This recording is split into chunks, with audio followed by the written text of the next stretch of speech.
I'm sorry, but styling your hair for your hair's curl type is not going to give you good results. Instead, you should be styling your hair for your hair's finish. Understanding your hair's finish is one of the easiest ways to get good, consistent curly hair results. In this video, I'm gonna break down what a medium finish is, how to tell if you have it, and I'll also share a step-by-step routine that is gonna help you get your best curls yet. So let's get into it.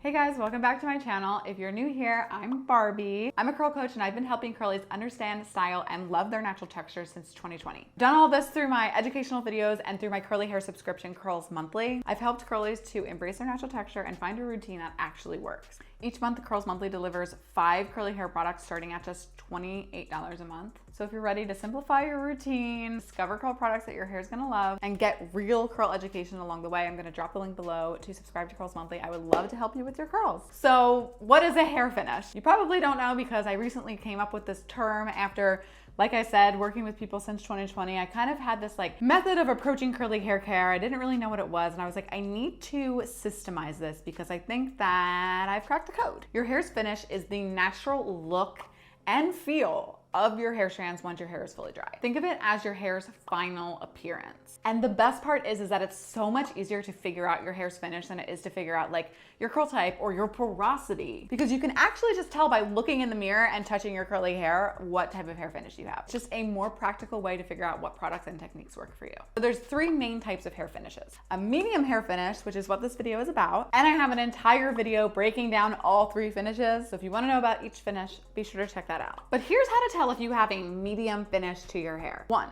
it looks healthy, but it doesn't look overly shiny. It feels smooth, but not slippery. It usually should typically hold a curl well for a few days. It's not falling flat after a few hours or just a day. It's not overly prone to frizz. It doesn't really get weighed down easily. And it just kind of responds pretty well to most products. You just have good, even tempered hair. It kind of does what you want it to. You're not at either extreme. A lot of times I say if you can't figure out if you're a rough or soft finish, you're probably medium.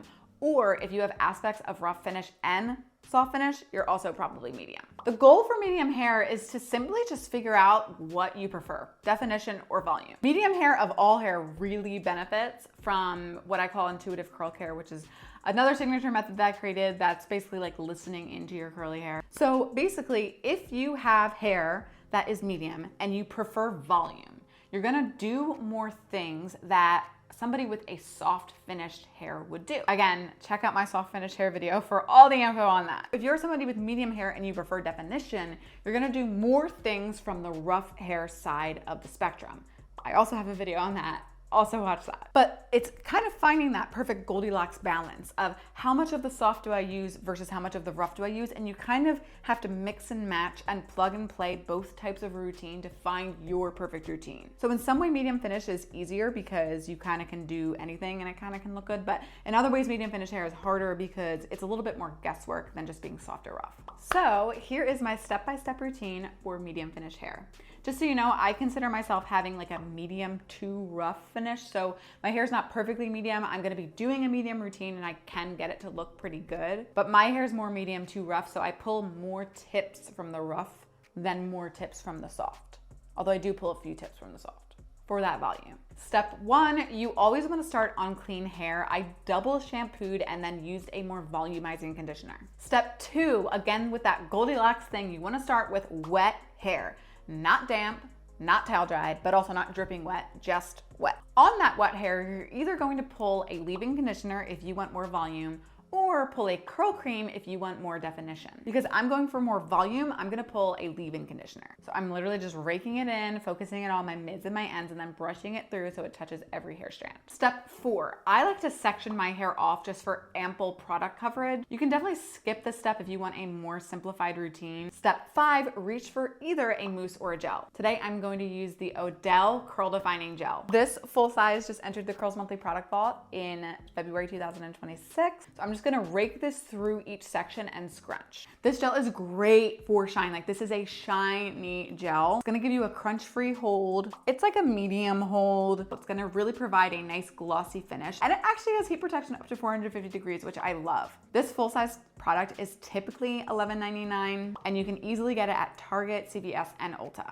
But something that's so great about this product and just the Odele line in general is that it's super affordable, but it also has great salon grade formula. Here's some ingredients that I love in this formulation. Number one, shea butter, which is so great for my more medium to rough hair. Shea butter is really great for that curl definition. It also has aloe vera, which is more of a lightweight curl control, but paired with the shea butter, I'm really going to get some additional frizz help. Tomato ferment, which helps improve curl longevity and frizz control, and also rice protein. That protein is just gonna help strengthen my curls while adding soft, airy volume. Step 6, you can also flip upside down and scrunch more in. Then step 7, scrunch excess moisture out with a microfiber towel. Step 8 is optional, but if you want a little bit more volume or just curl definition, you can then also add in a foam after you scrunch out that excess moisture. If you use a lightweight foam, that's going to be better for that like soft side of the routine. Then you just diffuse until dry. If you prefer to add a little bit more of that roughness back into your hair, one tip that I love that I always take from the soft technique is to apply hairspray at the end of my routine. You can just use an oil to scrunch out the crunch.